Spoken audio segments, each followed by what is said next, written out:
A very warm welcome to everyone who has taken out the time to be a part of this very special session of the third PCA India conference.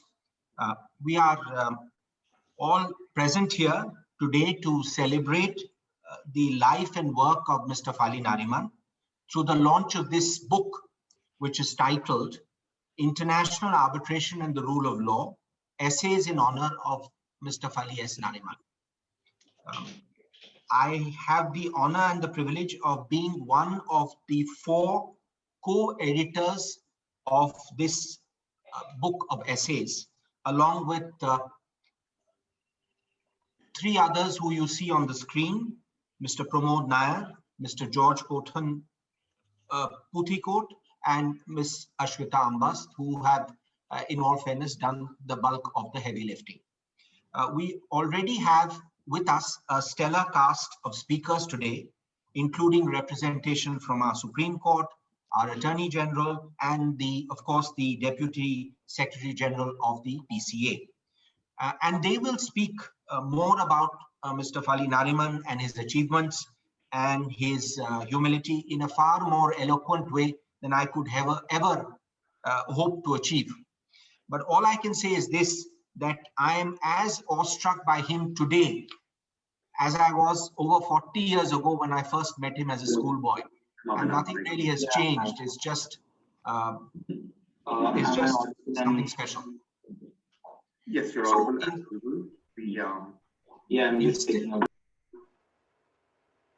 So instead of speaking about Mr. Nariman, I thought I'll just briefly tell you about the book and the genesis of the book. So the background is this.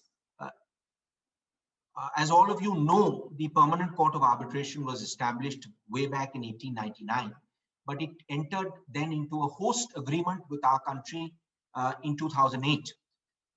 That host agreement was invoked in 2017 when we had the first of these PCA India conferences, and we had one thereafter, and this is the third, which was sort of jointly hosted by the PCA and our Ministry of External Affairs. And it is here that Mr. Nariman stepped in, because he is and continues to be the chairman of the committee which led the charge, as it were. And it was really because of him that we could gather together very eminent personalities throughout the world, throughout the country and throughout the world. And what we thought then was that it would be very helpful and a substantive way of honoring Mr. Nariman by bringing out a set of essays based on the contribution of all these ladies and gentlemen right across the 2 conferences. So if you look at the book, it's actually a very substantive contribution in the field of state-state arbitration, investor-state arbitration. We have people all over the world who have contributed. Nobody said no. Everybody, the moment they heard that it was in honor of Mr. Nariman, everybody contributed. We did have to do a bit of running around to get them to finalize the book, but that's the way it is. So without mentioning all the names, we have had professors like Professor Susan Karamanian, Professor Chester Brown. We have academics. We've had leading practitioners like Alvin Yeo. We've had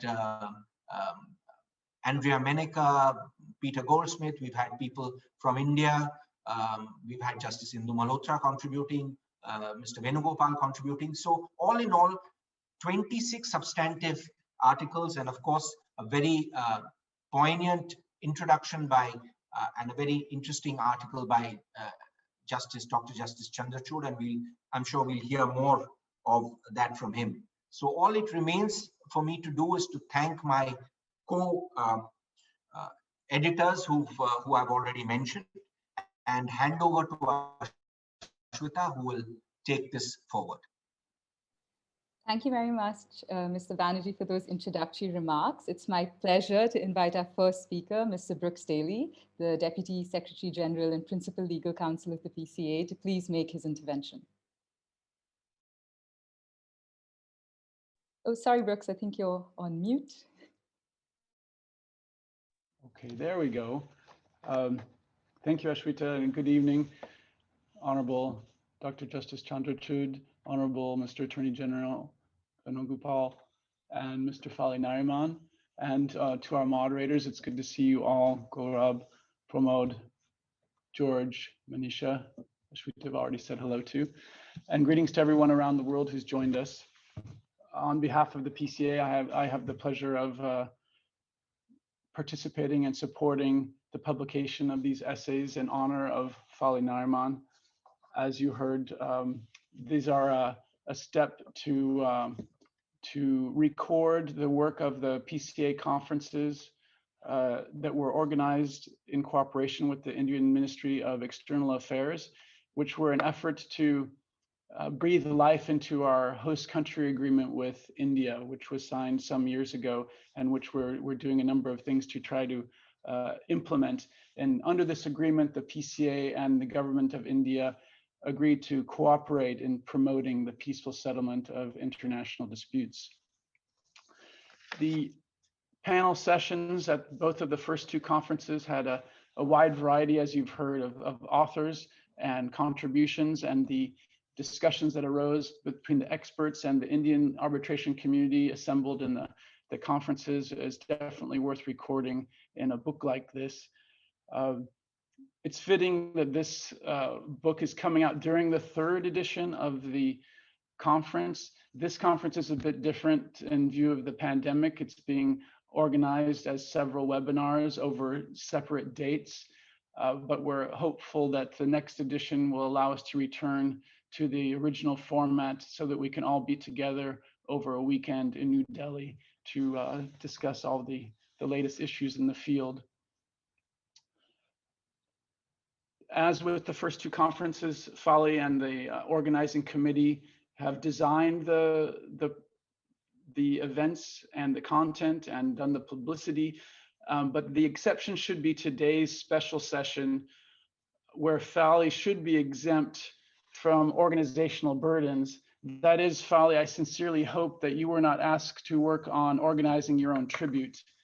Now, the PCA's interest in this event goes beyond just the cooperation with Fali on the conferences. Our relationship with Fali goes back many years, and through a number of interactions, we've benefited from his wisdom.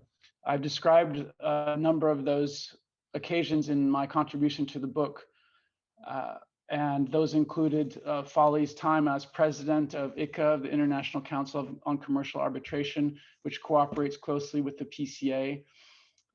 Also, the time that Fali was lead counsel for India in the Kishanganj Indus Waters arbitration, a major arbitration under the Indus Waters Treaty between Pakistan and India, in which Fali served as lead counsel and where the PCA was the administering institution.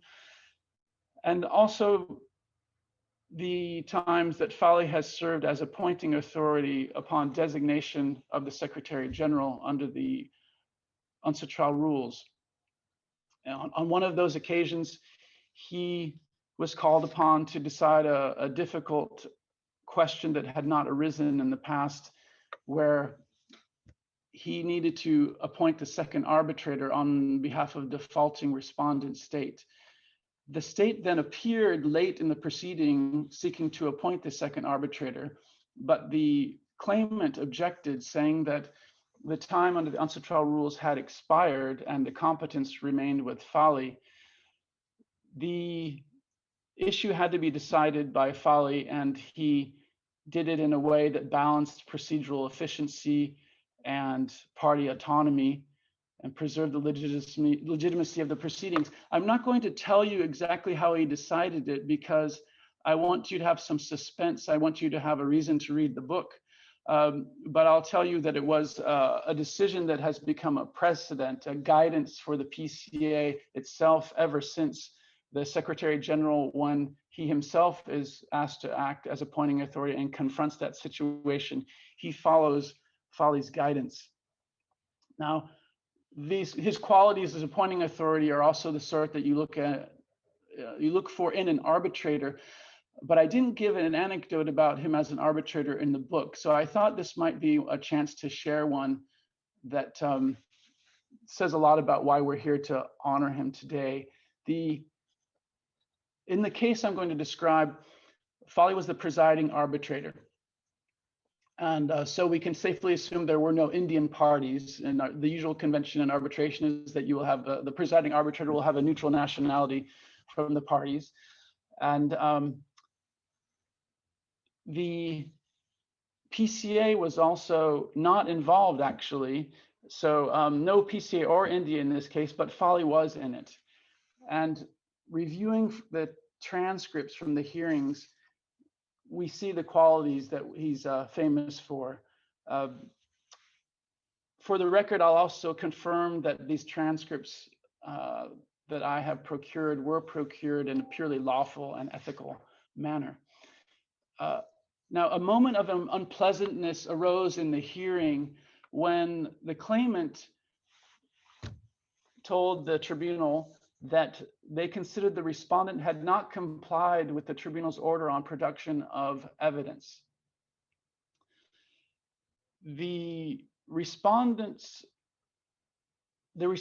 replied, objecting, saying that even the utterance of such wild accusations that they had not complied with the tribunal's order could be prejudicial to the respondent. And Fali quickly handled this in a very clear way. You can even see from the timestamp on the transcript that he didn't hesitate for a moment. And he simply said to the respondent, "You have 13 hours remaining to present your case. I have not made up my mind. Even if there are wild accusations, please tell us later when it gets to your turn." Now, as to the substantive question of whether the order on production had been complied with, the transcript reveals that the tribunal actually did have some concerns that the claimant may have been right, that the respondent had probably taken a rather narrow, self-serving interpretation of the tribunal's order when facts arose that weren't really covered explicitly by the order.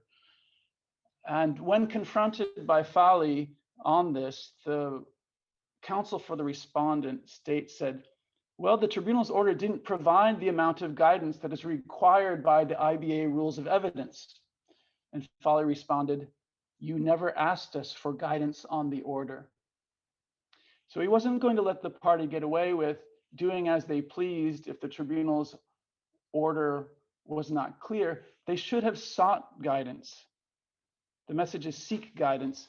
And Fali goes on to mention the potential for drawing inferences if the tribunal does consider that there was a failure to produce evidence in violation of the spirit of the tribunal's order. So these transcripts and a number of the contributions in the book reveal Fali as an ideal guide in the field of international arbitration. And I think that's really much of the reason we're here to honor him today. Whether we're seeking his advice in good faith, as in the appointing authority situation, or whether we're faced with a recalcitrant party and we need a firm hand, and Fali's ability to guide us is what I see this book as celebrating. The book's in fact a compilation of guidance on complex issues in international arbitration. And as such, I hope that Fali will consider it an appropriate form of homage to his extensive contribution in the field. Thank you very much for your attention.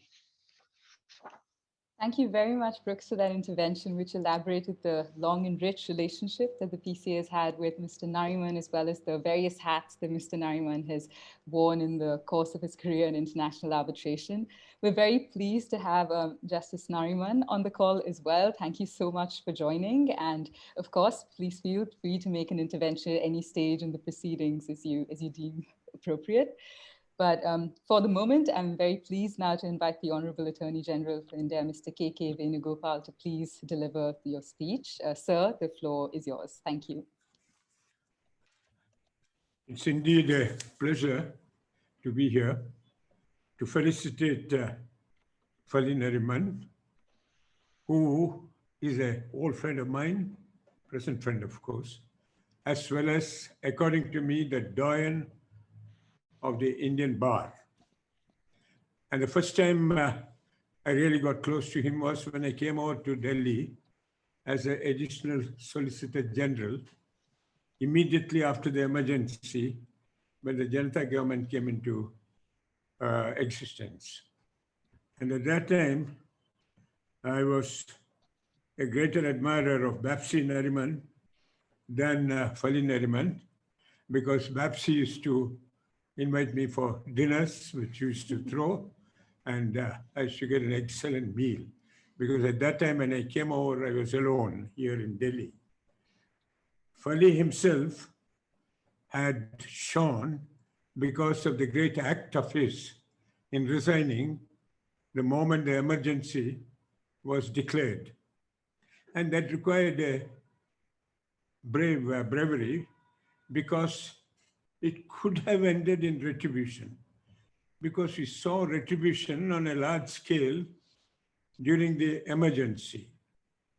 A large number of political leaders, including lawyers, had been incarcerated without charges under a law which was the Preventive Detention Act.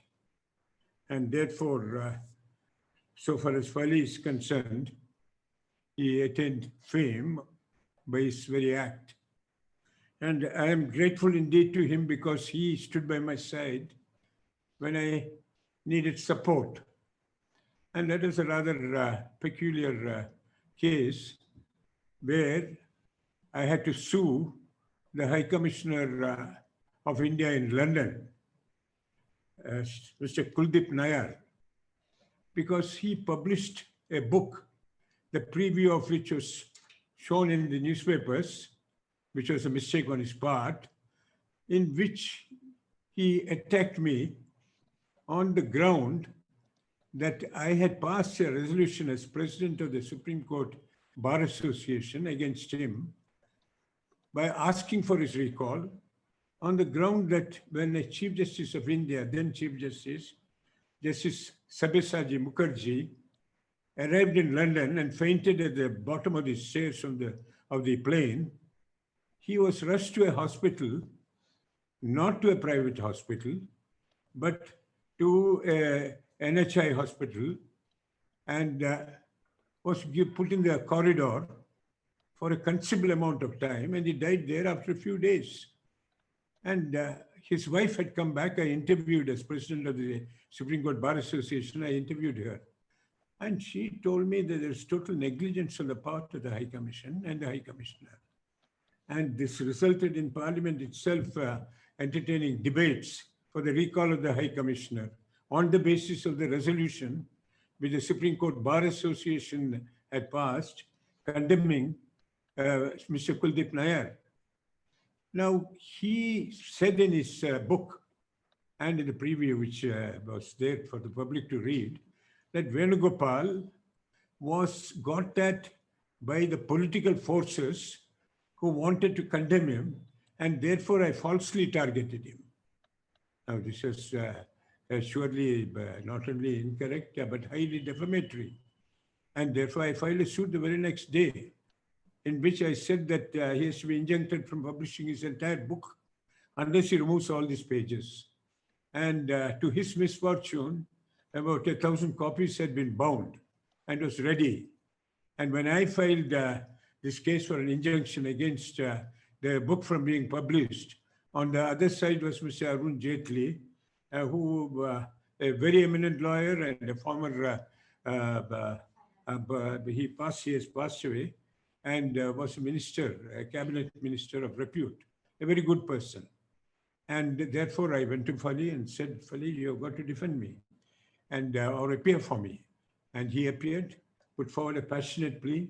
The judge accepted his arguments and said that, told his lawyer, Mr. Kuldeep Nayar's lawyer, you better remove all those pages, otherwise I will have to injunct the very publication of the entire book itself. And Mr. Kuldeep Nayar had no choice except to remove it. And I was ever grateful to Fali Nariman for having stood by me when I needed his help. The next time was when, so far we were deputed by the Chief Justice the Allahabad High Court, because I was told by Mr. George Fawthan that I had to speak about the events related to Fali Nariman. And to praise him is wholly unnecessary because the whole world knows about Fali and all his achievements. And therefore, I would mention a few of the events.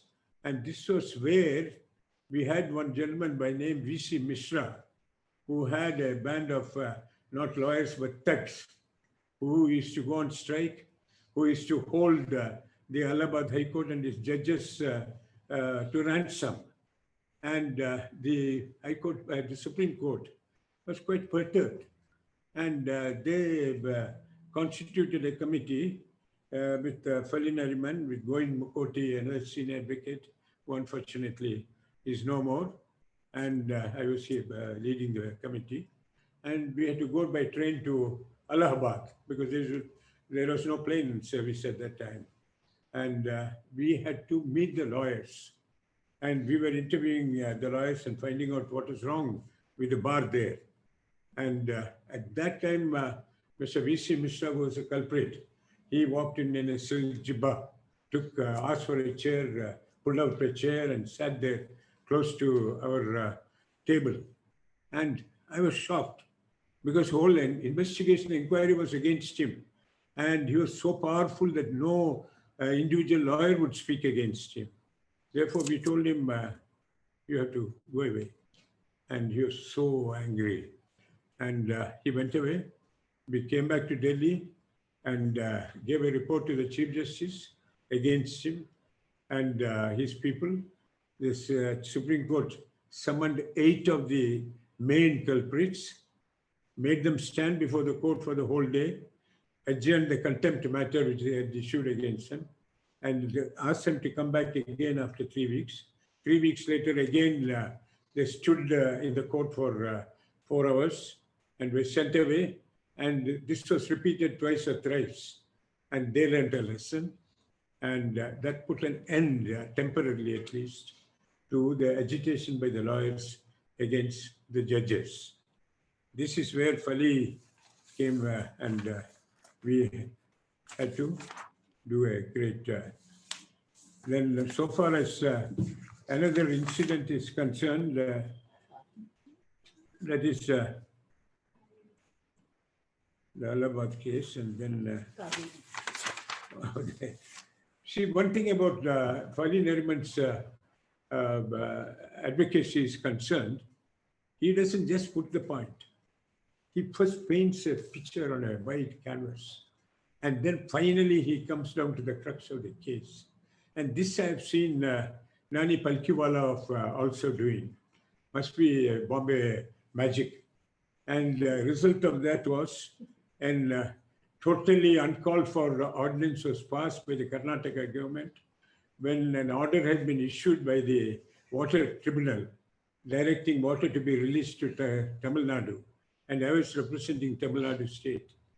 And that is wholly an unsupportable ordinance because the constitution forbade any court from taking notice of anything that the tribunal had ordered other than the Supreme Court of India.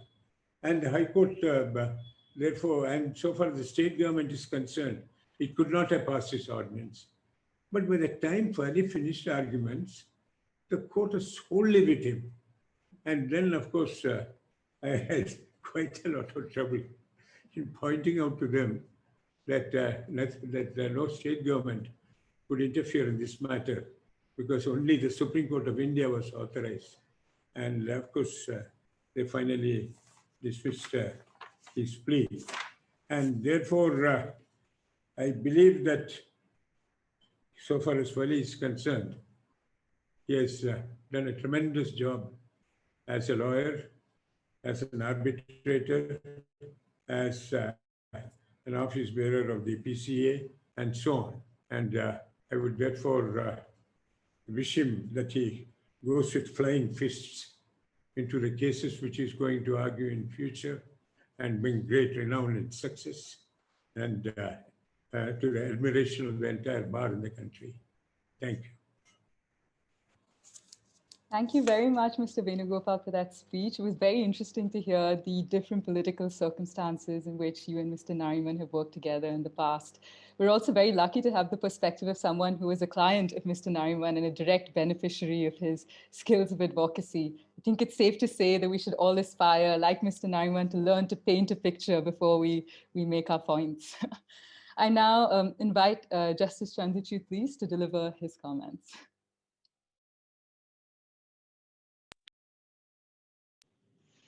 Thank you, Ashwita. Mr. Fali Nariman, the Learned Attorney General for India, Mr. K.K. Venugopal, my very, very distinguished colleague, Mr. Justice Rohinton Nariman, Brooks Daly, the editors and moderators of this wonderful compilation, Gaurav Banerjee, George, Pramod, Ashwita, and all the distinguished invitees present here today. I'd come back in the mid-80s with an SJD from Harvard, but very little practical experience on the actual working of a law court. And one of the earliest cases that I had to appear with Mr. Nariman was a case involving the withdrawal of the prosecution against 3 chief ministers of Indian states. And the withdrawal of that prosecution was challenged and the matter was referred to the Constitution bench. We were to begin at 2 o'clock, soon after lunch. Mr. Nariman was having a hearty lunch, not affected by the fact that he was going to argue a seminal case very shortly thereafter. And the stroke of 2, he entered the court. He had told me in conference that criminal law is not his forte. But what took place thereafter between 2 and 2:45 before the actual argument began, the opening of the case was one of the most brilliant expositions, not merely of criminal law, but of constitutional law and the interface between criminal and constitutional law that I have seen. But going along in that case, we had a hostile court and we ultimately succeeded before a constitution bench presided over by Chief Justice Bhagwati. One of the learning experiences of that case was that the judges were lost in conversation at one point, and I was very eager to tell Mr. Nariman what were the next line of cases that we have to cite. So he put his hand up and whispered to me, and he said, "Never speak when the judges are in conversation." And I realized then that those minutes when the judges were in conversation, Mr. Nariman had got the feel of the court and he knew exactly what the drift of the bench was at that point of time.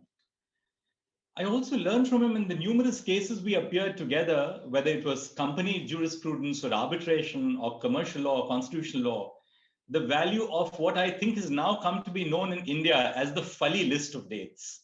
And the Fali list of dates, the comprehensive statement of dates, extraordinarily objective, never missing a relevant fact, but placing a whole universe of an argument before the court in the form of the list of dates. So whenever I see a well-drafted list of dates with a little note to distinguish the submissions from the dates, I know this is really something which originates in Mr. Nariman's chamber as really the creator of a beautiful list of dates. There's so much that I can speak of today.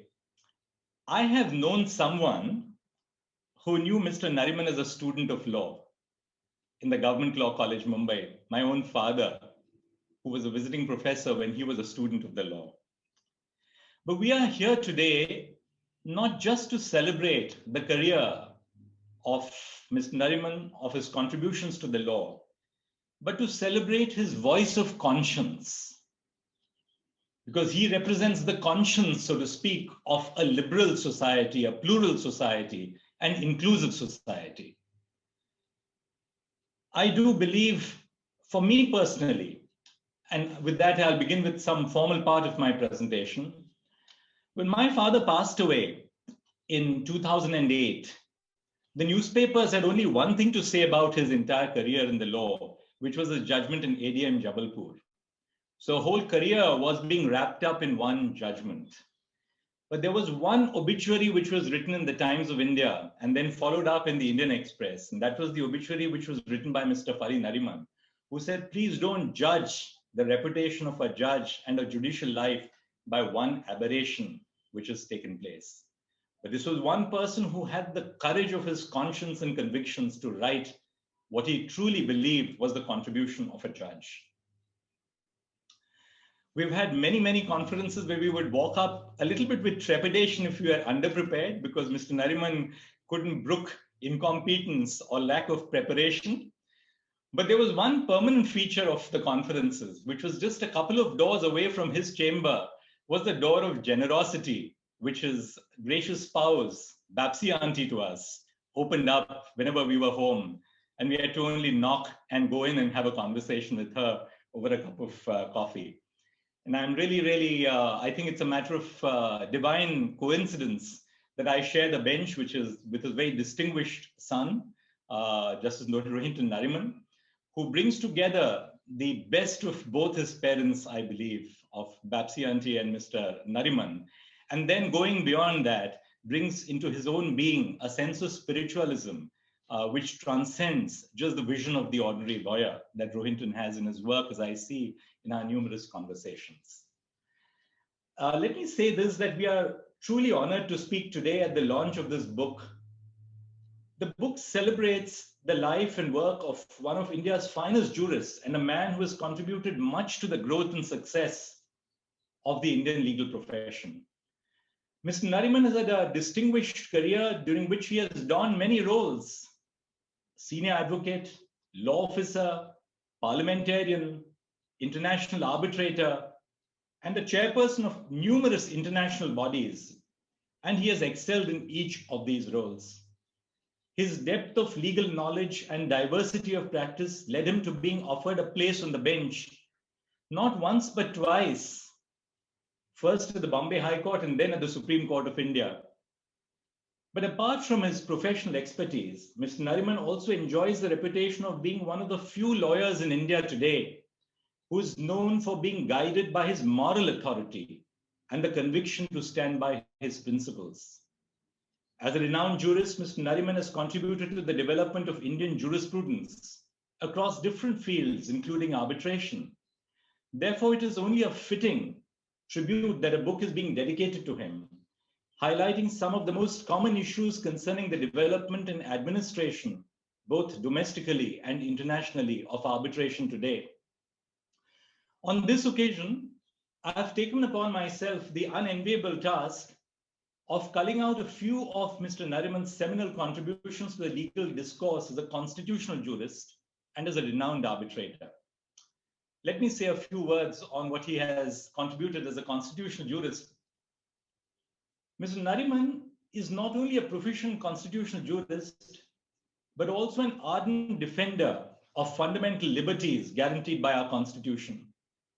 In one of his most famous appearances before the Supreme Court, he was then not the lead counsel, just as Rohinton was not the lead counsel in Minerva Mills. He was assisting Mr. Nani Palkhiwala. But in one of his most famous appearances before the Supreme Court in Golaknath versus State of Punjab, when he appeared as junior alongside Mr. Palkhiwala to vehemently argue in favor of the primacy of the Constitution and the fundamental rights established by it over the power of amendment by Parliament. While this argument was rejected by the Supreme Court subsequently in Keshwanand Bharti, the 13 judges fundamental rights case, Mr. Nariman was deeply appreciative of how the silences in the Constitution were built upon by the Supreme Court to give way to constitutional morality during periods of political turmoil in the country. In fact, he has written about the silences of the Constitution in an article in 2006. The Supreme Court did hold that while the Constitution provided that it could be amended, including the fundamental rights, there were limitations on the extent of this amending power, which is that the basic features of the Constitution could not be abrogated. There are two other cases which I would like to discuss where Mr. Nariman's appearances led the Supreme Court to pronounce judgments befitting of a court of a constitutional liberal democracy. In 1981, the then government had imposed an import duty on newsprint imported from abroad.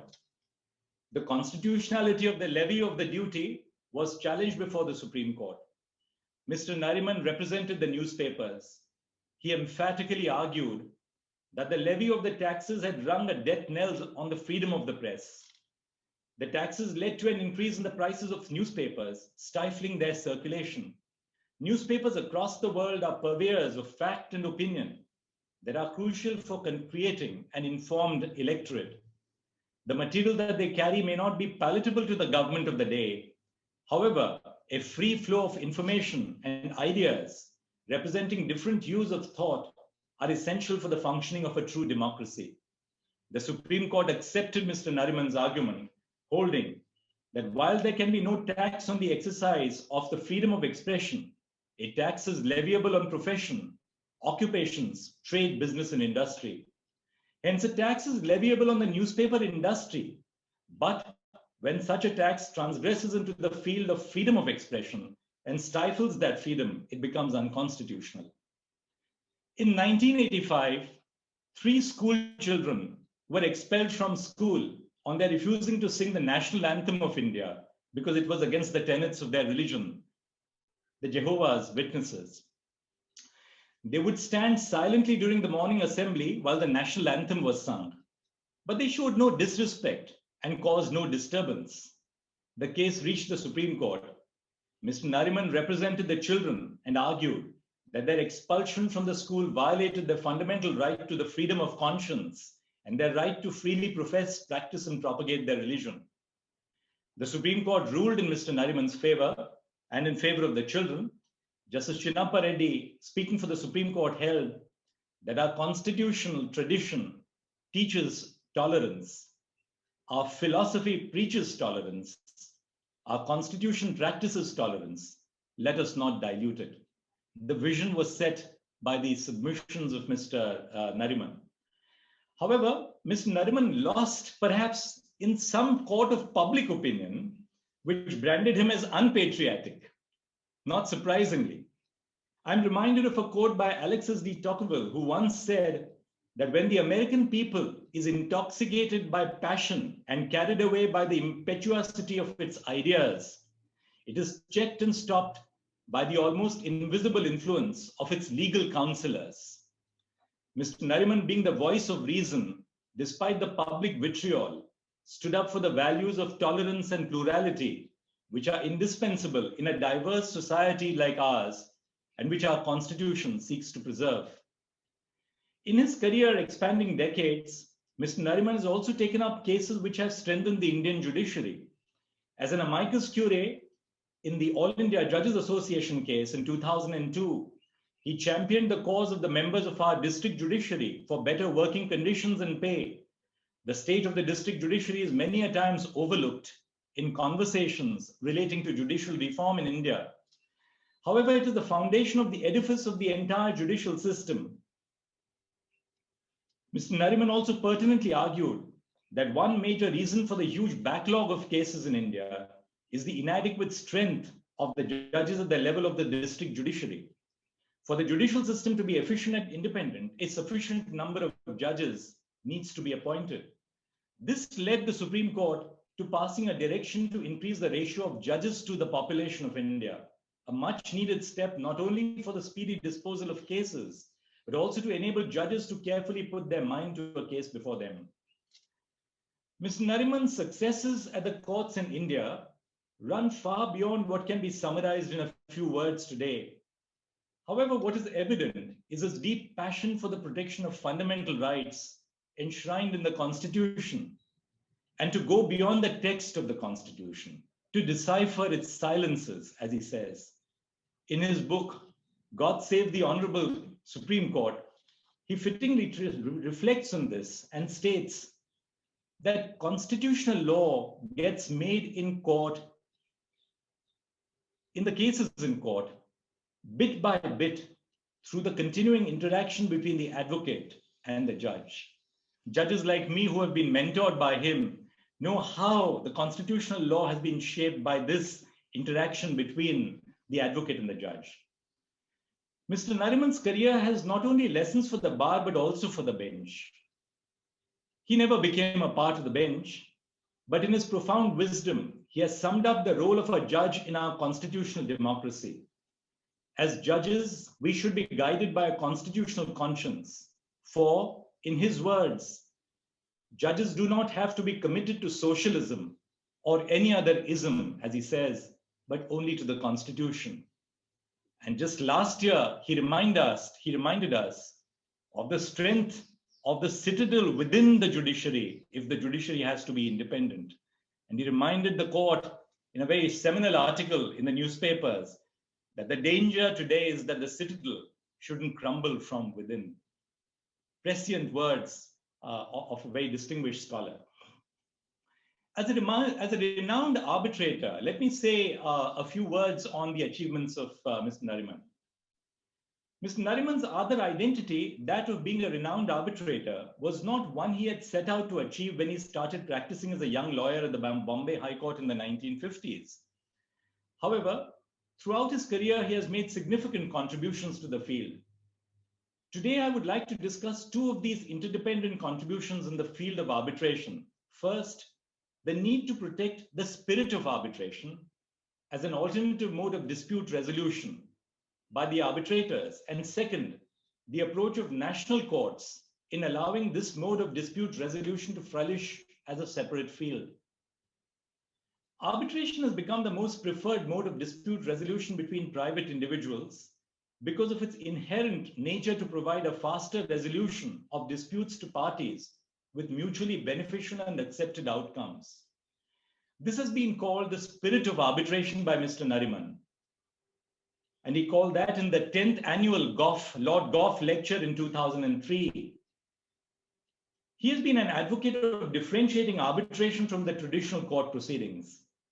In his recently published piece, which is titled Harmony Amidst Disharmony, Mr. Nariman elucidates this aspect by quoting Lord Mustill, who states that nobody has yet discovered why the dinosaurs became extinct, but it is a reasonable surmise that their bulk was a significant factor. It would be a pity if arbitration went the same way. We are at a precipice where arbitration can become a unique mode of dispute resolution, unbridled with esoteric procedures and practices of the court systems, or it can become bogged down by the same morass of lengthy proceedings, multiplicity of procedures, and formalities.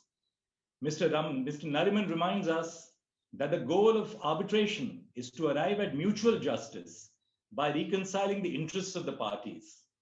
And arbitration invokes the spirit of the law rather than the letter of the law. For Mr. Nariman, justice needs no adornment, as he says, and the issues that trouble courts should not become the albatross around the neck of arbitration.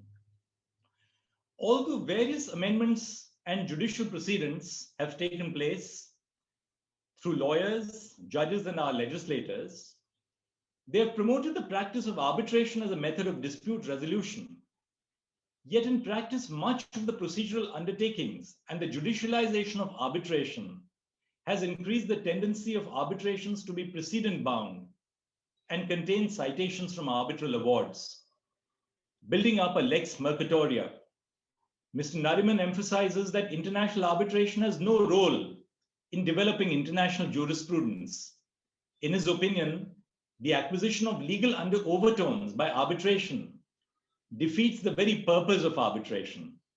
To remedy this malady, he has discussed 3 tests which were evolved by Lord Ackner that should govern arbitration and the spirit of arbitration, which according to me deserves mention. And these 3 tests propounded by Mr. Nariman through the work of Lord Ackner, which he has adopted, are A, what does common sense indicate? B, what are the relevant principles applicable? And C, what view has been expressed so far as precedent is concerned? To rid arbitration of the trappings of a judicial system, Mr. Nariman also argues that arbitrators need not necessarily be ex-judges or lawyers. In fact, he is a proponent of the need to involve non-lawyer arbitrators in the process, in the resolution of disputes that require scientific or technological knowledge to ensure that the dispute between the parties, often requiring the knowledge of trade or business practices, is addressed in arbitration. In demanding for arbitration to shed its baggage of lawyers and legalese, I share Mr. Nariman's views respectfully that we must cut the umbilical cord between arbitration proceedings and court proceedings to avoid the replication of not just the judicial system, but also the issues that plague the court system. The second and the last aspect I want to deal with is the approach of national courts to arbitration. Traditionally, Indian courts have had a paternalistic attitude towards arbitration proceedings and have been quick to assume jurisdiction over challenges to arbitral awards. This has been one of the greatest hurdles to arbitration. Most parties and litigants have a tendency to delay the enforcement of sound arbitral awards by repeatedly bringing a challenge to the arbitral process or the final award, which undermines the sanctity of arbitration and undermines party autonomy. Mr. Nariman echoes this concern of courts rejecting enforceability of valid awards. As he correctly puts it, the aim of almost every Indian party to an arbitration agreement is, as he says, try to win if you can. If you cannot, do your best to see that the other side cannot enforce the domestic or foreign award in India for as long as possible. He had envisioned that the grounds for challenge to arbitral awards must be limited to boost investor confidence and to create an environment conducive to business activity. In the light of this dilemma, how then must a judge approach the challenges to an arbitral award? What is important to understand here is that a judge's learning does not operate in silos. As a judge, I've interpreted law falling under different heads. However, the underlying learning from my experience has remained the same, which is that the law cannot be reduced to syllogisms. Rather, a judge has to be cognizant of the needs of the time, the evolving discourse on a subject, and the purpose for which a law has been enacted. In the context of interpreting our Constitution, Mr. Nariman had beautifully enumerated the role of a judge. And he said that the judge's role when interpreting the Constitution is like that of an artist drawing a picture. The frame of the picture and the artist's tools must always be drawn from the text of the Constitution, its structure, and the country's history. But there must also be some measure of the artist's own vision and understanding. And he said this in an article in the Economic Times published on 23rd December 2012. While interpreting the law relating to arbitration, the role of the judge is no different. A judge's vision should be to paint a world where arbitration is not put on leash by the national courts. During his robust practice as a Supreme Court senior advocate, Mr. Nariman has laid emphasis that the principles of constitutional morality, constitutional trust, and good governance would become abstractions if they are not practically implemented in a given case. Likewise, one has to be cautious that the spirit of arbitration and the principles of party autonomy and non-intervention of courts would be empty words if courts stifle arbitration with the trappings of adjudication. In response to this, Mr. Nariman has suggested multiple proposals, such as setting up of an exclusive arbitration bar consisting of lawyers, experienced experts who regularly practice before arbitral tribunals, and an exclusive forum to deal with the enforcement of foreign awards. Much like his foresight in matters of limiting the grounds of legal challenge to arbitral awards, which have been consistently adopted now by the Indian courts in their jurisprudence, one can only hope that his views continue to illuminate the path for the future generation of lawmakers, lawyers, and adjudicators to lead India to become one of premier dispute resolution hubs. In conclusion, then, may I just say this: Mr. Nariman's continuous zest for learning led him from being a young lawyer at the Bombay Bar in the 1950s to what we term today as a living legend of the law. In his autobiography, Before Memory Fades, he recalls one of his memories of working in the chambers of Sir Jamshedji Kanga. And he states, "I've always noted that greatness and humility invariably go together. A truly great person of the law is also the most humble. I'm still learning, JBK would say at 92, his bright eyes glistening.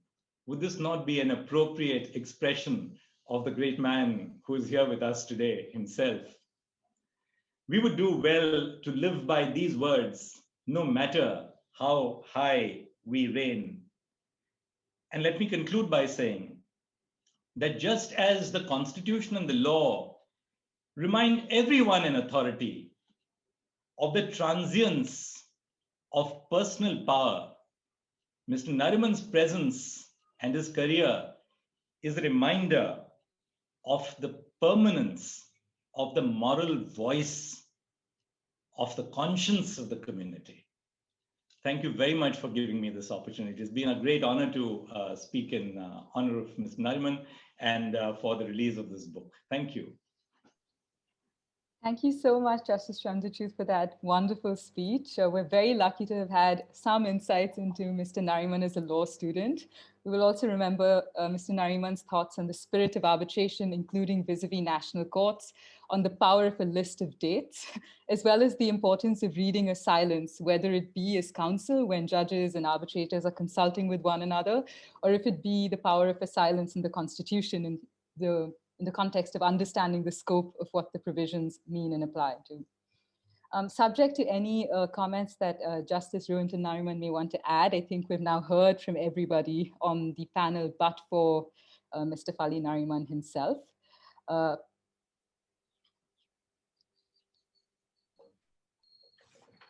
Thank you. I only want to say this,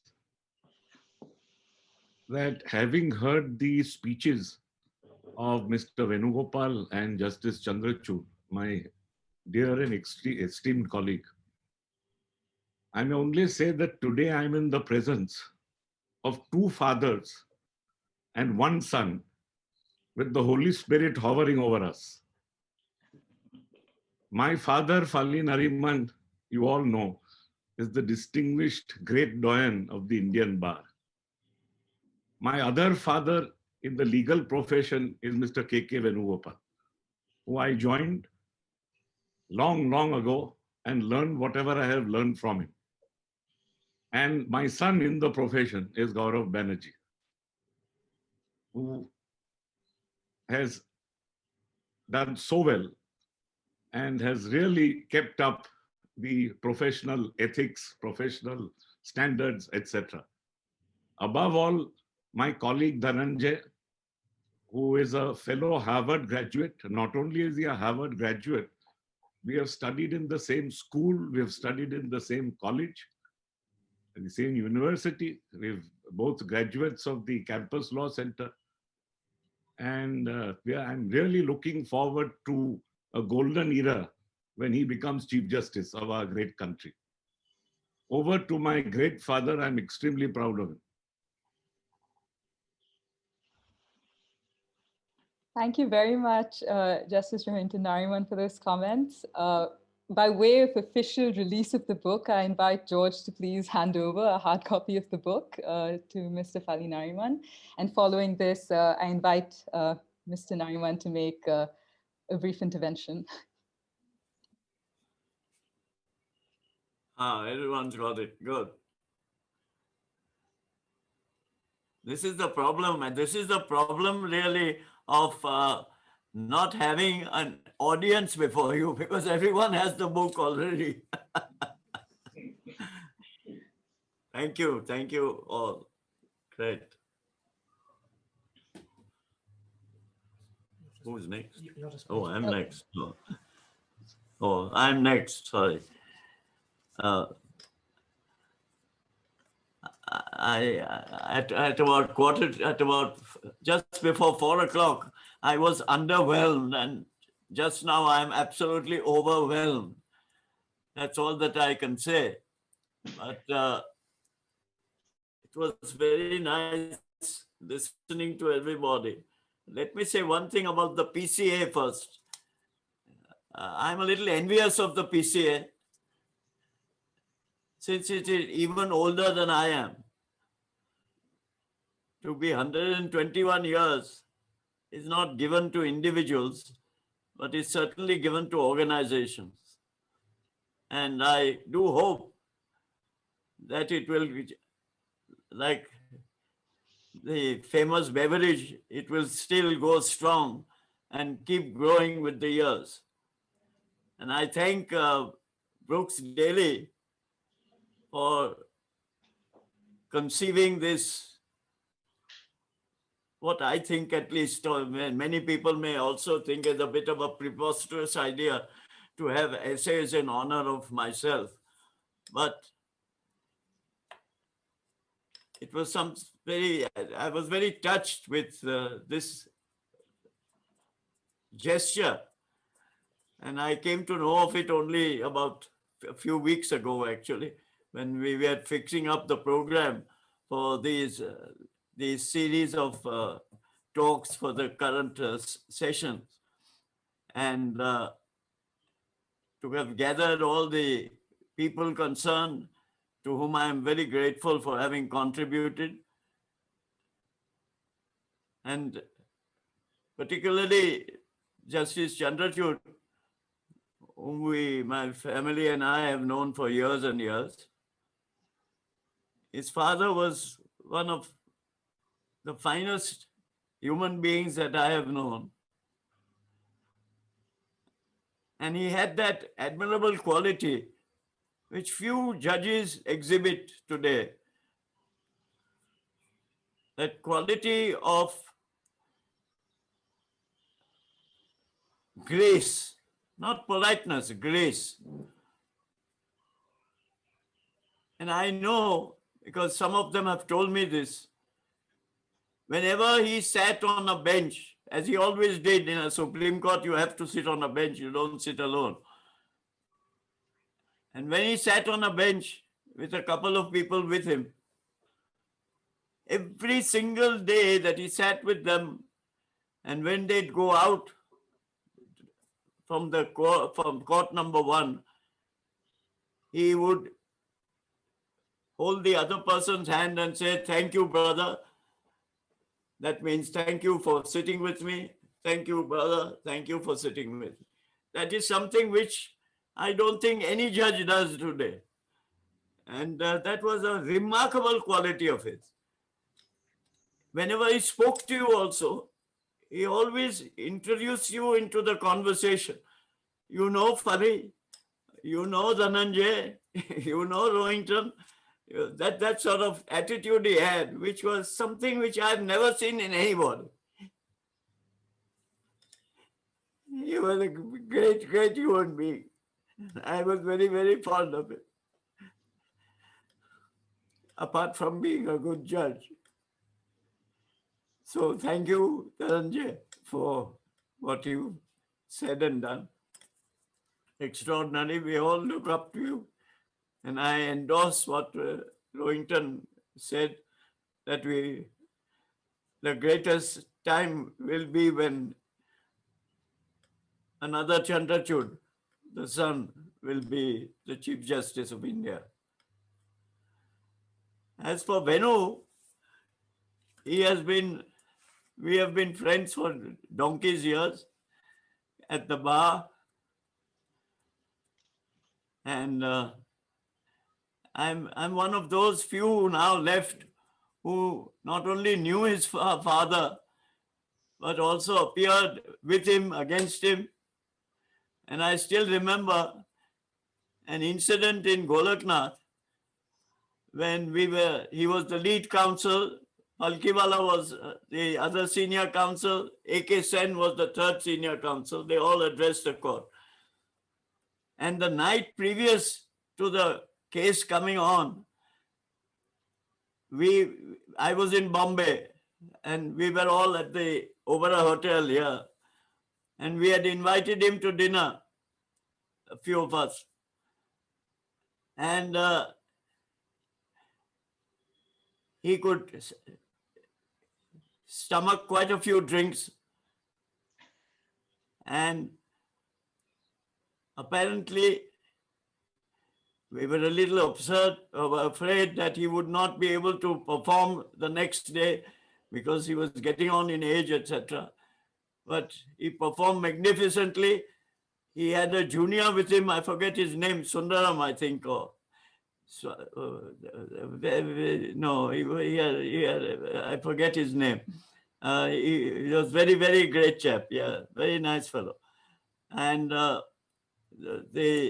and then we asked him that, what do you think about the judges? All 11 of them were sitting. For the first time, I had seen 11 judges. Actually, it was the very first time that 11 judges ever sat on a bench in Golaknath. And I asked him what he thought about the decision going in one way or another. And we asked for about each judge. And he was reasonably confident about Subbarao, who presided over the bench, and said that, yes, I think that he'll be all right. But I said, what about the man who's sitting right at the end, who was Vaidyalingam? He was the 11th judge. And he said, oh, don't worry, he was Subbarao's junior. And that at least regaled us. And we won by the narrowest of margins, 6-5 at the end, which ultimately, of course, led to the great Keshavana and Bharati and so on. So, but Nambiar was one of the very fine advocates of our time. And I don't know whether any of you had seen him, but he was a very fine advocate who never raised his voice unnecessarily, never fought with the judge, never came out and said that this judge is wrong or his opinion is wrong or he said something absurd, etc. And as for the time that was mentioned about the newsprint case, which was mentioned by Justice Chandrachud, in which I appeared, I still remember that Chinnappa Reddy was the presiding judge, but he was not quite convinced while sitting on the bench and hearing the argument as to newsprint, whether newsprint ever fell within freedom of speech, because it was far too, it was impossible to say that it had anything to do with speech except to be the very basis on which the speech ultimately comes in, the press comes in, because it's the stock in trade of the press. And he kept telling me every now and then, taking a dig at some of his colleagues and saying that, now let's come to your sacred cow. He called the freedom of speech is my sacred cow. And but ultimately we did succeed, and he also joined the majority. But perhaps his judgment in the Jehovah's Witness case was perhaps the most significant, and that has really shook everybody about the national anthem case. And I think that he excelled himself. He was extremely precise and made a great impact on everybody. There's one thing which I did not recollect, and I'm glad my dear Venu mentioned it, that I had appeared for him in, really it slipped my mind, and I didn't remember this. And that's the trouble with getting too damned old. You see, if you are as old as the PCA, or 20 years less than the PCA, you begin to lose your marbles. And that's what's happening to me at the moment. And the whole idea of the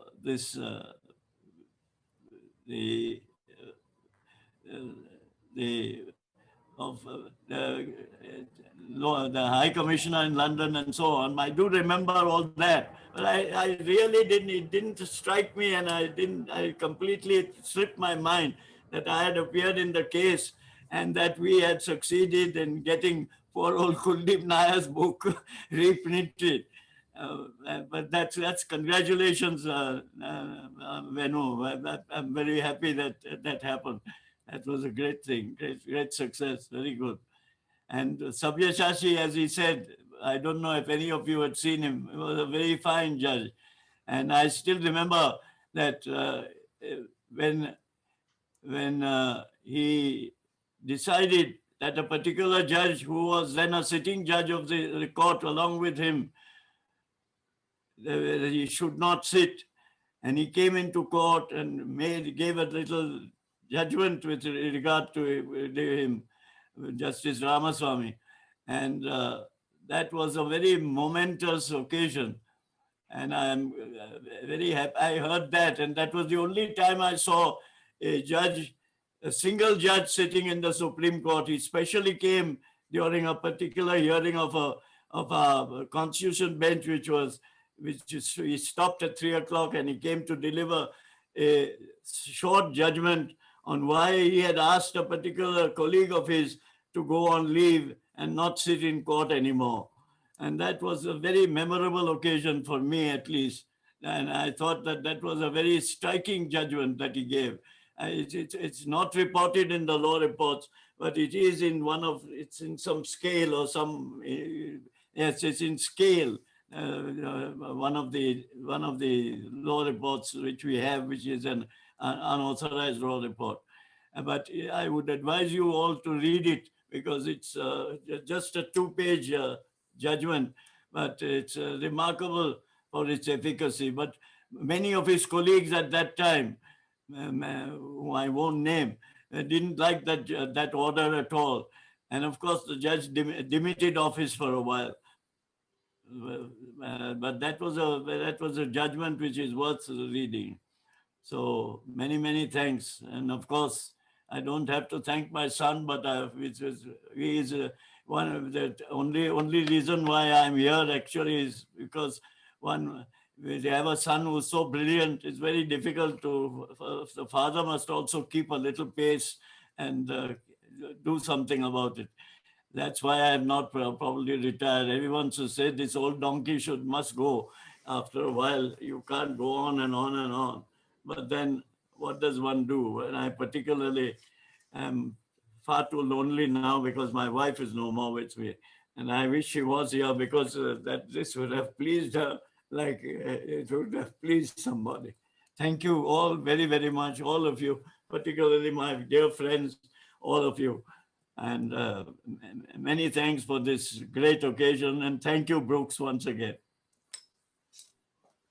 Thank you very much, Mr. Nariman, for those comments. The pleasure has been ours to set up this event. In the next phase of this webinar, you have very kindly agreed to respond to some questions that are being posed to you by panelists, as well as some other members of the audience. But before we move on to this question and answer session, I just have a brief intervention to make on behalf of the editors of the volume. First and foremost, as Mr. Banerjee has already done at the start of this session, I would like to extend the editorial board's gratitude to all of the contributors of this volume. It was such a pleasure to read through your analysis and your contributions, and we hope you found writing the pieces as enjoyable as we found editing them. The volume was just under 2 years in the making, so we'd like to thank the authors for their patience, which did allow us to accommodate everybody's contributions. Our apologies to those contributors in particular who abided by our original deadline with the final drafts, which was 5th of July, 2019. We certainly hope that the wait for this volume has been worth it. Second, our thanks are owed to the Indian Ministry of External Affairs. The ministry co-organized the conferences with the PCA that were the basis for this publication. Thanks are also owed to the conference organizing committee led by Mr. Nariman, who set up the conferences, and the speakers as well. And the same committee has facilitated the organization of this book launch. We'd like to thank the line editors of the volume who made sure that the book looked good. And last but certainly not least, thank you, Mr. Nariman, for being such an inspiration and for bringing the contributors and the editors together to put together this interesting intellectual project. Your lessons have been described by so many contributors to the volume. For example, Professor Susan Karamanyan notes in her contribution that an important lesson of your work for her has been preserving the dignity of institutions as opposed to the individuals who hold positions within them. Professor Chester Brown, in his contribution, recalls your placing importance on evidence and quotes you as saying that the essence of good advocacy is to know the facts of your case and then to apply the law to those facts. Mr. Salim Mulan and Mr. Gustavo Laborde commend your keen eye for a very holistic view of the law. And I could go on because there's several examples of wonderful things that have been said about you in the volume itself. But in summary, we all consider ourselves very lucky to have had this opportunity, and we hope that you enjoy reading the publication. I now invite George and Manisha to please start the question and answer session. Thank you so much, Ashwita.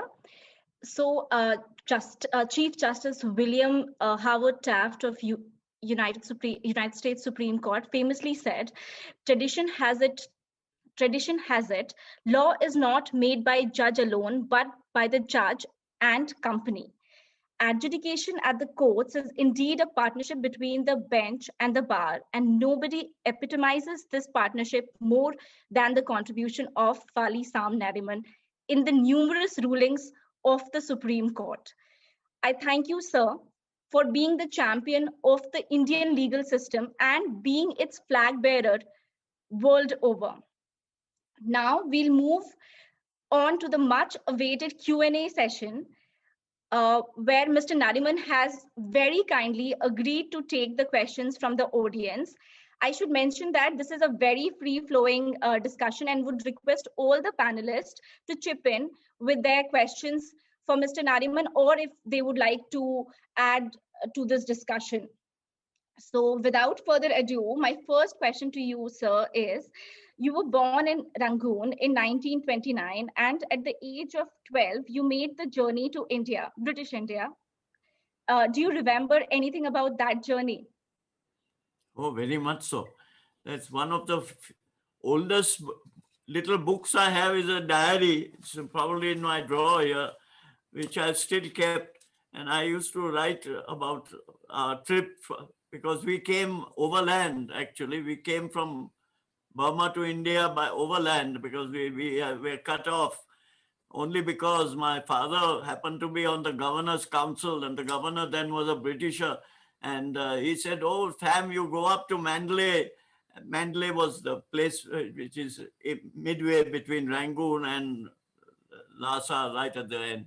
And he said, and you will be back in a month or so because we'll drive the Japanese out. But nothing of the kind. The Japanese drew the British out, and they came all through. And ultimately, we had to come overland from Mandalay by boat, by dolis, right up to Manipur. And that was the time when we heard that Rangoon had fallen to the Japanese at that particular time. So that was my first experience. And of course, it was a very, quite an experience for me. But at least that particular experience taught us, taught me something which I do still think I relish. And that was that the personal possessions meant very little to me after that, because we lost everything twice in 25 years in Burma. When my mother went back, she also left everything back and came over to there. So that it sort of makes you wonder whether all these great possessions that we have, and cars that we have, and houses that we have, and properties that we have, are they really all very necessary to our happiness and our prosperity? I very much doubt it. But at least that's something that's taught us something. So let's hope that people nowadays realize that all these small little things that don't count, and what really counts is values, I suppose. Okay, so that's all. That's my answer. Thank you so much, sir. Oh. I do hope people realize that it's not just about things, but also about values. Yeah. It's very important in this day and age. So the next question we have is, again, going back in time. You have been mentored by Sir Jamshedji Kanga, as Justice Chandrachud also mentioned in this intervention. The question here is, what was Sir Jamshedji Kanga, MC Setalvad, C.K. Datri's contribution to your career, and what was it like working with them? Oh, absolutely. They were the triumvirate. the greatest. So Jamsetji, of course, was my first mentor. I joined his chamber only because my father was manager of the New India Assurance Company in Rangoon, and the chairman of the New India Assurance Company in Bombay was Mr. Daji, who was a senior solicitor where I was apprenticing. And so when I told my father that I would like to join the Jamsetji, he immediately spoke to Mr. Daji. And Mr. Daji, who knew Sir Jamsetji extremely well, walked up to him, and Jamsetji was one of the great souls of our time. He said, yes, send him along. And that's how we joined the chamber. And it was one of the finest chambers, one of the finest periods of my life. Although we had no table, we had hardly a chair. I shared only half a chair with another junior. And because our chamber was about twice the size of this room, and there were all the great seniors of the Bombay Bar were all stationed there and had their tables and chairs. And but it was a most interesting thing. And even the great Mr. Palkhiwala, who belonged to that chamber, he had only one chair with him, just one chair, and he would all hold his conferences in his Hillman Winks motor car outside the chamber.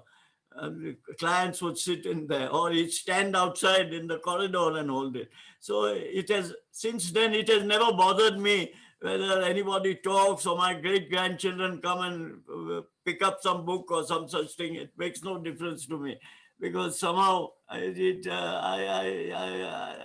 the peace and quiet when you're working doesn't bother me too much. I don't mind anybody turning up or not turning up, etc. And that has helped, I think, in fashioning making our life a little more reasonable and practicable for the whole family. Settleward. Wait, Settleward and Daftari were another great giants. I've never seen a man who could condense an argument in a main matter, which would otherwise go on for days and days. Here, nowadays, within 1 hour or 1.5 hours. His advocacy was not persuasive. It was just, you either take it or leave it. He'd just pronounce whatever he wanted to say. And then the judges, of course, took it up. And for 10 years, he held the whole Supreme Court in thrall. He was one of the greatest attorneys general and one of the great advocates that we have seen. A man of few words, but very, very profound and very fair, extraordinarily fair. So same with Daftari. And of course, Daftari was a man of great wit and so on. And in fact, there's a humorous story about Daftari, which he told one of my juniors, who was then an advocate on record. A new judge was being sworn in. And when a judge is sworn in our courts, he's sworn in by the Chief Justice, to whom the president delegates the authority to swear him in. And the new judge was a man from Allahabad who had just come in. And Daftari had a case which was number 2 or number 3 in the court. So and he was puffing out his pipe outside on the veranda, not going in to hear the swearing in. And then the advocate on record came out and said, sir, now you better come because the judges have risen and they'll be coming back to hear the regular matters. And when he came in, he said that, look here, did you hear him? Were you in the court when he was sworn in, this new judge? He said, yes, sir. And did you hear him say that I will uphold the Constitution and the law? He said, yes, sir, I heard you say. Then I'm afraid you have no case. His client had no case. So now, Daftari was a remarkable person, and the advice he gave me, which I have reproduced in my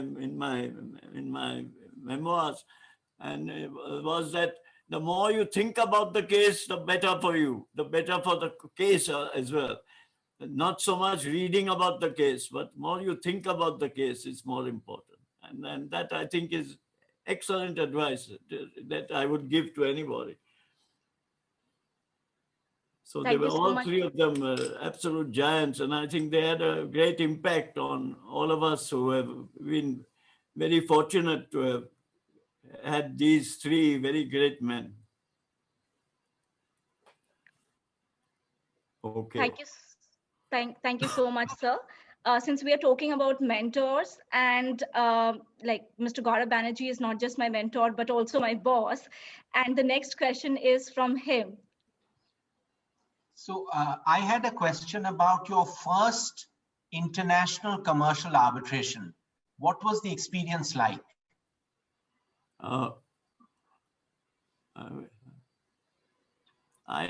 You see, in an international commercial arbitration, I've always found that you, especially if you are an arbitrator, either you are an arbitrator or you are counsel.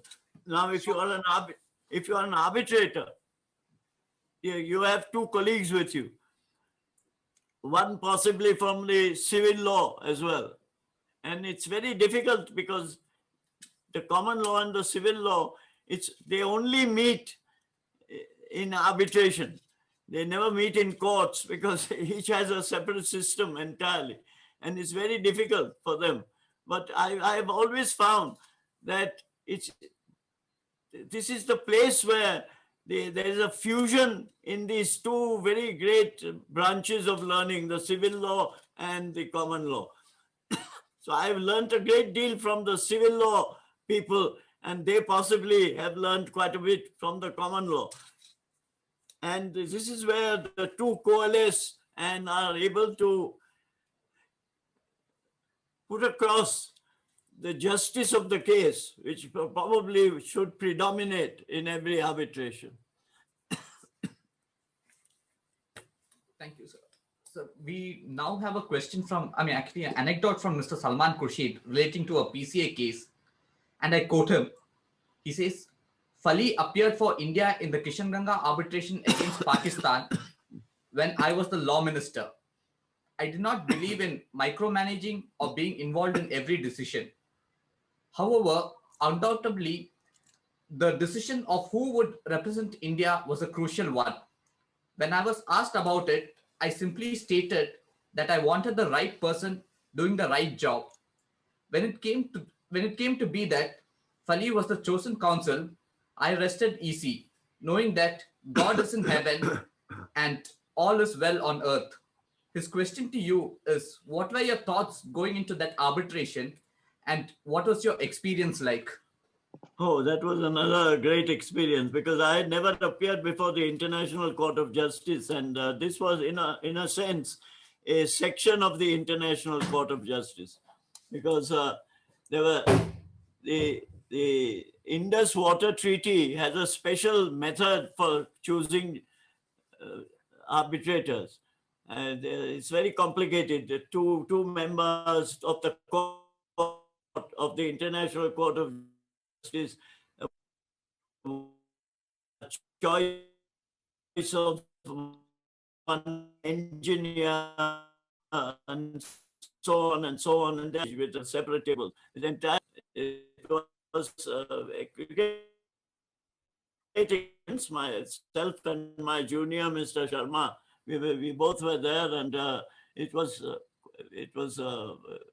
experience worth having. But the more important thing about it is that, unlike proceedings in a domestic court, you can't just go on either for half an hour or 1 hour and so on. It has to be all written out. And like exactly like in an International Court of Justice, you have to, your argument for that particular point, you have to condense it into half an hour or 45 minutes, the time allotted, because everyone is allotted his time. And what you say is, and very few questions are asked. So it's an entirely different experience, but it's an experience worth having. So now, next. Thank you so much, sir. So next question is, since you haven't had an extensive experience both in arbitration and in court, how does the atmosphere of each of these settings vary? And what is the best lesson one forum can learn from the other? In court and arbitration? Yes, yes, sir. I don't know, in international arbitration, I find that all our civil law that we know with regard to discovery and inspection and so on is not very really relevant. And very little depends in normal circumstances. Very little depends upon the evidence that's led, very little. It's more documented and it's more akin to the civil law side than from the common law side.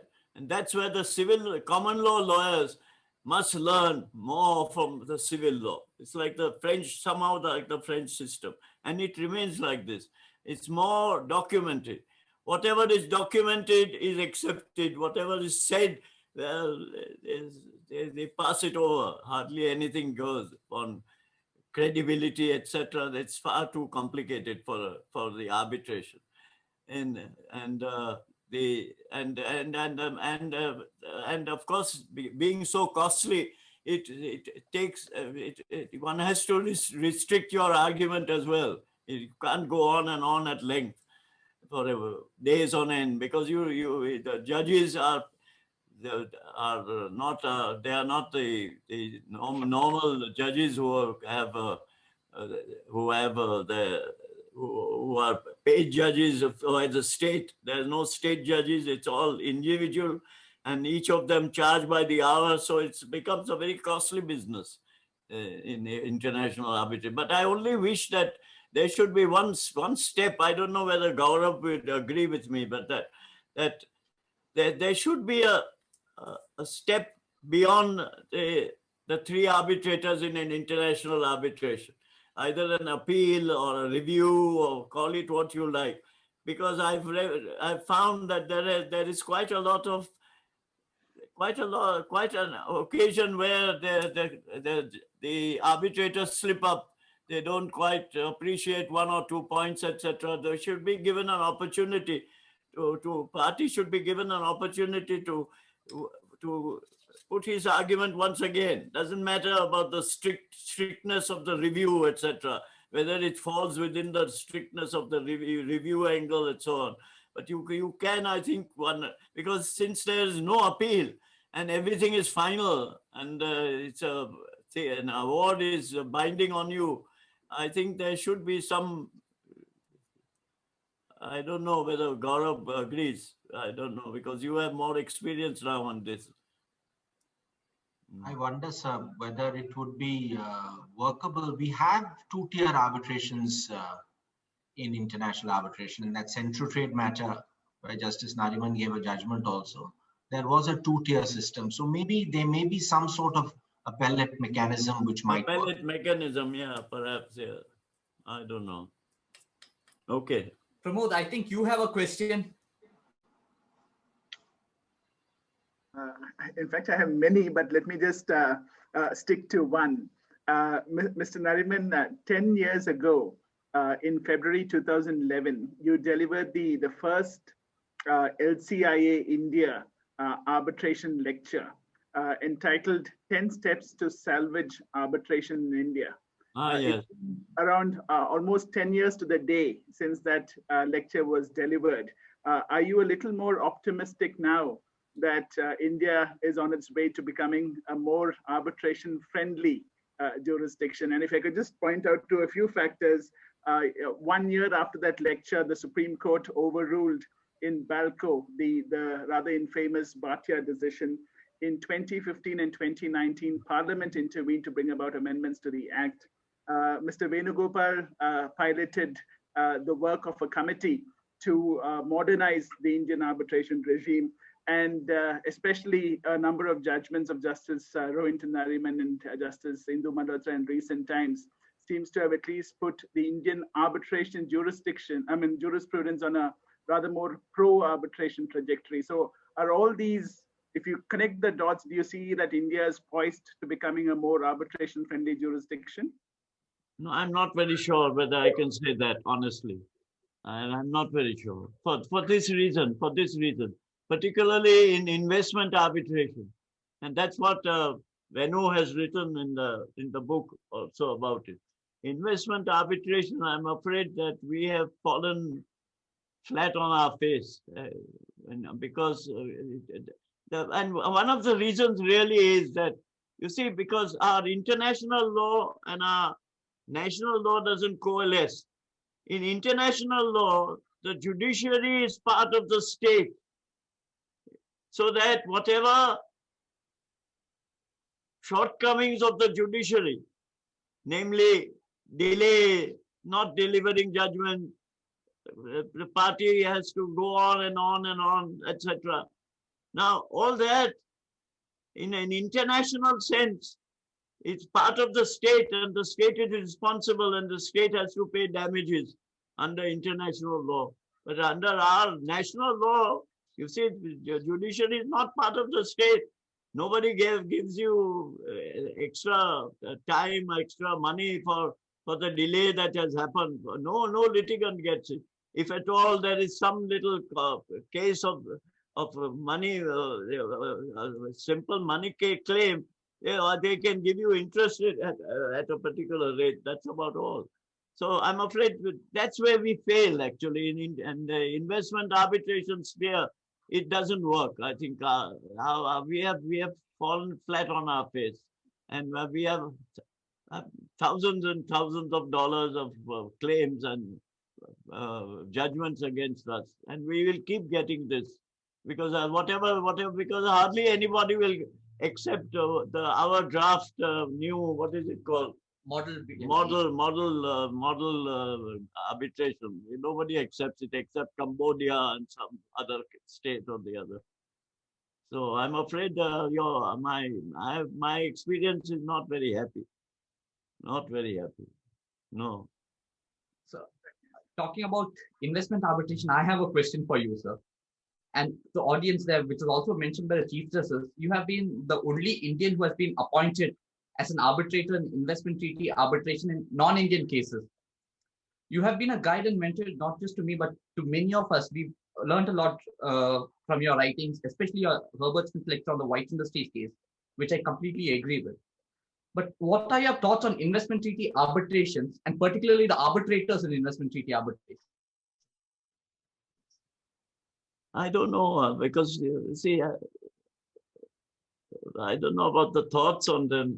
We have very competent arbitrators, international arbitrators, and the problem always is whether to have a very competent arbitrator who is at a very high cost. You get him at a very high cost, or you take anybody or the other, any advocate who's practicing, and it all depends. If you are lucky, you get somebody. You see, this is where we miss a traditional court. If you had an investment court where you had traditional judges sitting, which is far better, because a court becomes a court of record. It has a certain ethos, whereas arbitrators sometimes they follow a particular trend, or they don't follow a particular trend. And so investment arbitration has been a failure so far as India is concerned. It hasn't helped at all. And nor do I think that the investment from abroad has been extraordinary, because we happen to be in a particular circuit. It doesn't help at all. So we've had this discussion numerous times. I mean, you've also told me this about each arbitrator giving a reason in investment treaty arbitration, each arbiter reasoning this award, not just concurring with it. Yes, I personally think that that's a far better approach. Yeah, because there's no appeal, there's nothing, there's no review, nothing. So it's far better that each person says what exactly, instead of saying I agree. I think everybody just says I agree, and that does nothing. So it's far better that if you have 3 arbitrators, or if you have 7 arbitrators, or if you have 5 arbitrators, that each of them must deliver their own view on the case, not whether they agree with somebody or don't agree with somebody, because that's one way to pass the buck. Because I know, having been an arbitrator for quite some time, that attending arbitration meetings is all very well, but when you have to write the award, that's the time when you have to reason it all out, and that's where the difficulty comes. So if each one writes something, whatever he wants to write, but he must write on the merits of it, not that he agrees with Mr. X or Mr. Y. And that should be, that perhaps is one way of getting around this problem of investment arbitration. Investment treaty arbitration is a very, very dicey business. I am not very sure about its success either. Doesn't help too much. I hope the audience, many of them who are sitting as arbitrators in some cases or potential arbitrators, are taking note of this suggestion.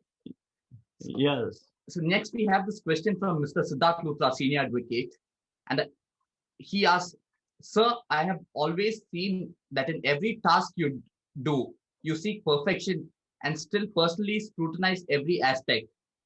Was this a skill set you acquired as a child or in chambers?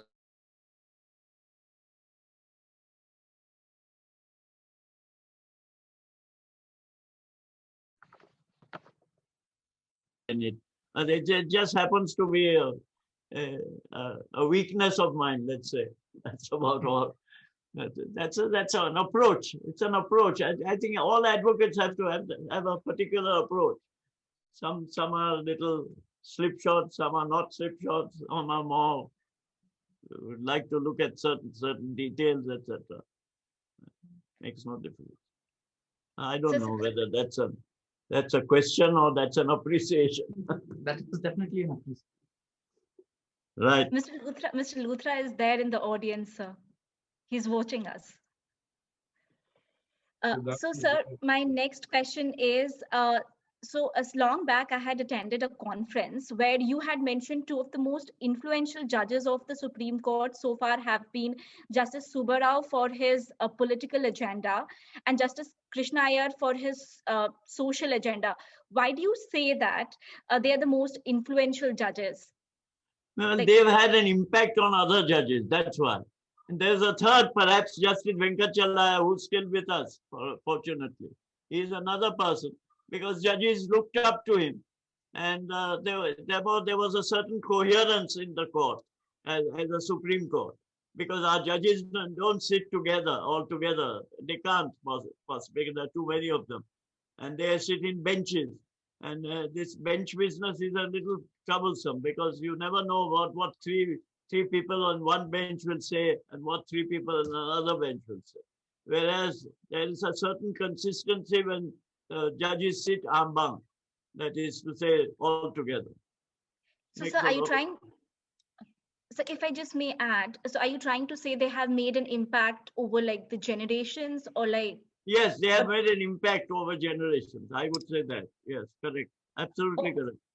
Also, Subbarao, both Subbarao, Krishna has been a tremendous impact, because he had a tremendous intellect. He was a very, I don't know if you had ever seen him, and an extraordinary courtesy also, politeness, never getting angry, never shouting, and so on. Makes a lot of difference. So also, I just have another follow-up question to that. So you mentioned Justice Venkatachalaya, but would you like to add any other former judges to this very exclusive? No, I'm afraid not. No, I don't think so. I don't think so. Okay. So we have a question from Mrs. Cherry Blair. She says that she fondly remembers her visit to your house where she also met your wife.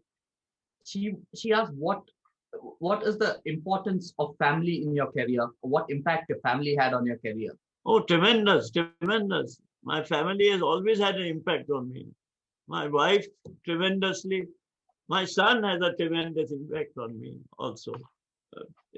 Always a family always has an impact, because you grow together, you speak together, you have certain impressions together and so on.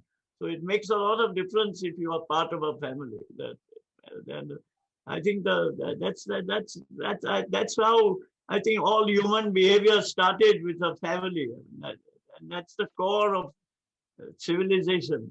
Without a family, I think a man is or a woman is pretty helpless. Okay, now let's pack up. So we have few other questions as well. So like quite a few questions. So sir, like the next, like if you would want me to continue, or like should we just stop? Yeah, come on, please, let's finish it. Okay, so the next question is from Ms. Ashwita Ambas here, and she would like to ask her question. Ashwita, if you could just ask your question. What? Ashwita has a question. Yes. Oh, thank you. We know you as an avid reader and writer. The bookshelf before you is a good testament to your vast library. So could you please recall some preferably long legal works of fiction or nonfiction that had an impact on you that you would recommend that lawyers should read?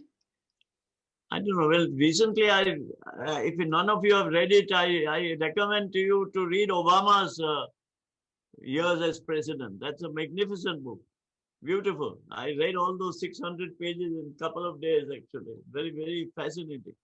But it depends how, you see, everyone's life, one goes through life, one has experiences in life, but not everyone can express it as well as some people do. And one of the very fine these days as president, I don't know what it's called. It's called something. The heading to it.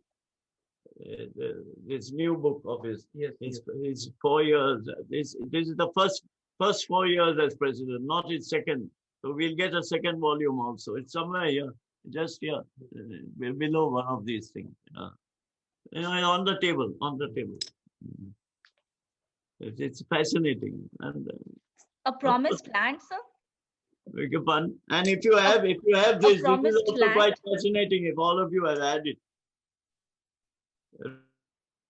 Ruth Ginsburg, Judge of the Supreme Court of the United States. Yes. It's a fascinating book. I've just sent this to Rohinton also, a script. It's very nice, fascinating. Little articles of Ruth Ginsburg. Particularly, she was very fond of opera.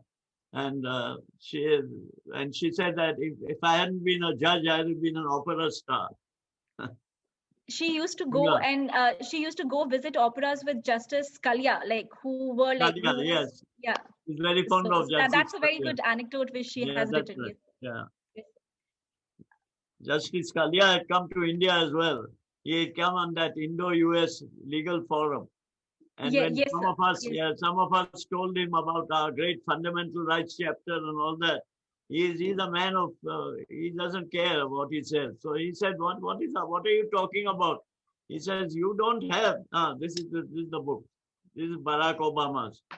Yeah, A Promised Land, sir. Yes. Promised Land. Yes. Very nice. Also his wife's book, Becoming, is also very nice, which also gives like, the entire presidency has been elaborated. It's very good, sir. Her wife's book. Very good. Yeah. And Justice Scalia told us, he says, what are you talking about? You don't have, what is it called, that official, you don't have the phrase. In America, they have that, where you see in our constitution, apart from untouchability and a couple of other clauses, the fundamental rights are enforceable only against the state, not against individuals. And in America, they have a particular amendment which they have introduced. And he says that there your fundamental rights are deficient because you don't have equal rights and you can't enforce your equality clause against other people, particularly gender bias, etc., whereas we can. And he's quite right, absolutely correct. So my last question to you is, like, this is a little bit controversial, but I would ask. So looking around the world and more specifically the recent US Capitol breach, are democracies over the world in retreat? Our democracy in retreat? Are the democracies over the world in retreat? Looks like it at the moment, I'm afraid. It does look like it. I mean, because we have, in fact, you see, I don't know if any of you hear this, what's that called, that BBC thing, Hard Talk. If you hear Hard Talk, you'll find over the BBC that the Compare has said that the reason why China is ahead in this particular, why China is ahead in this COVID crisis is because they are an autocratic system, not a democratic system. And that's why they've come out of it much sooner, because everyone wears their mask, everyone does what they are told, etc. Whereas we talk of individual liberties, they have only norms for society, not individual liberties. They're not so concerned. It's a serious topic. It's not something that denigrates one thing against the other, but it's a positive thing that one should think about. That is that system not somewhat better? When, especially if you are faced with a crisis like this, the COVID, which is today taking thousands upon thousands of lives all over the world daily. So like a follow-up question to that. Yes, just 1 second. Thank you. Yes. You see, this is what American judges, as I've written like this, listen, but one of them, Justice Scalia, a judge of the Supreme Court of the United States, not known for polite reticence, told us that he was not impressed. He said what the Civil Rights Act of 1964 had granted to US citizens responding to the pressures of the civil rights movement was not part of India's constitutional framework or of its laws. I'm afraid that in this instance, the judge was right, not just forthright. We do have a Civil Rights Act, but it only prohibits the practice of untouchability in all its forms. That's what Scalia said. So, sir, like the follow-up question to this, democracy is in retreat. Like if they are in retreat, as you say that yes, it is. So so is judiciary a relevant actor to actor during these times? Like what should judiciary, like what would be the role of judiciary if democracies are in retreat? No, I didn't follow. What should be the role of judiciary if democracies are in retreat? Democracy is under retreat. Well, to see that it's not under retreat, that's about all. What else can be done? You see, in fact, the judiciary has to be a little more sensitive to the problems that have arisen. It has to. After all, why are they placed on a higher footing? We always look up to the judges in our country and every country. And at least you take a final word from somebody, and you take it from the judges because they are not political, or they are not expected to be political. And that's far better, actually. But that requires a certain bent of mind. Whether the judges, sometimes you get people who don't have an independent judiciary. Sometimes you have an independent judiciary, and the judges don't act. Our constitution requires an independent judiciary. That's why judges cannot be removed until they reach a certain age, etc. Sir, since there has been many questions with regard to your autobiography, Before Memory Fades, it's just not a book, but like it's a piece of art for like many lawyers, and it has inspired many lawyers and like students who want to go into the legal career. So could you please tell us if there'll be an updated version of the book? No, I'm afraid not. I'm too damned old now. Not possible. So since you're not giving us an updated version, would you like, if there would be any, like, since it's we don't have an updated version, so would you add, like, can you just tell us any other event or experience or story, like, which you would have added had there been an updated version? But that's too complicated. I'll have to think about it. Let's see. We can perhaps have a postscript or something like that, maybe. So I'll just scroll through if I have any more questions from the audience. No more. I don't think so. I have any more questions from the audience, but Mr. KV Vishwanathan, who has been an audience, has mentioned, I think I think he has mentioned Civil Rights Act. You were mentioning certain things and he said Civil Rights Act. I don't know why Mr. Vishwanathan had said.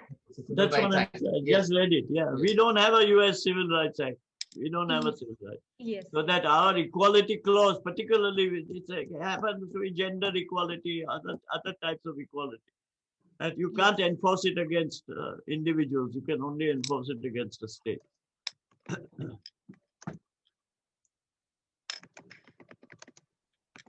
Okay, so that would be it from the Q&A. I would hand over to Ashwita again. Thank you so much, Ashwita.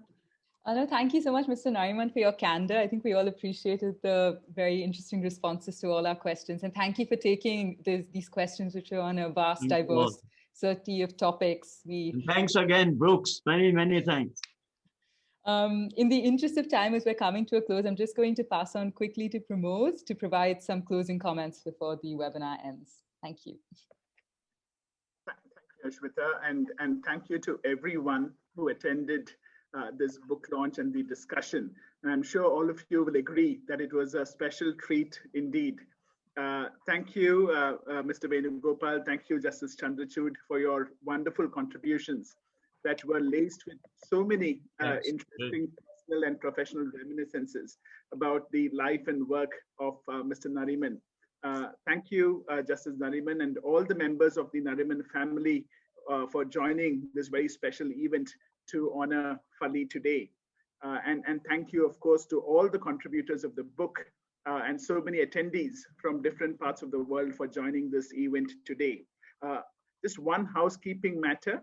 For those interested in purchasing a copy of the book, the details are available on the website of the Permanent Court of Arbitration, or please do contact any of the editors of the book and we'll be happy to provide you with more information. Just a quick word on the genesis of this book. The genesis of this book was a very brief conversation that we had with Brooks Daly on the sidelines of the second PCA India conference in 2019. And this was during those very abnormal times when conferences could actually be attended in person, very different from today. The presentations during the first and the second PCA India conferences were of a very, very high quality, with wonderful contributions from many of the leading figures in the worlds of international arbitration and public international law. It would have been a real shame to not preserve them in the form of a written collection. So when George and I asked Brooks about publishing these essays as a festschrift in honor of Fali, Brooks was immediately supportive, although I must say he was also quick to caution us of the enormity of the task, and he was also quite prophetic in predicting the many challenges in bringing out such a compilation. This book would not have been possible without Brooks's generous support and the institutional generosity of the Permanent Court of Arbitration. There cannot be a better tribute to Fali than to use one sentence from the message of Ambassador Venu Rajamani in the introduction of the book. He says, "For us in India, 91-year-old Fali is a national treasure." I don't think anything more needs to be said. Mr. Nariman, I speak for all the editors and contributors of the book. It's a privilege. Thank you all. Thank you all. All of for you. Us to present you with this festschrift. Thank you. Thank you for being such an inspiration. Thanks a lot.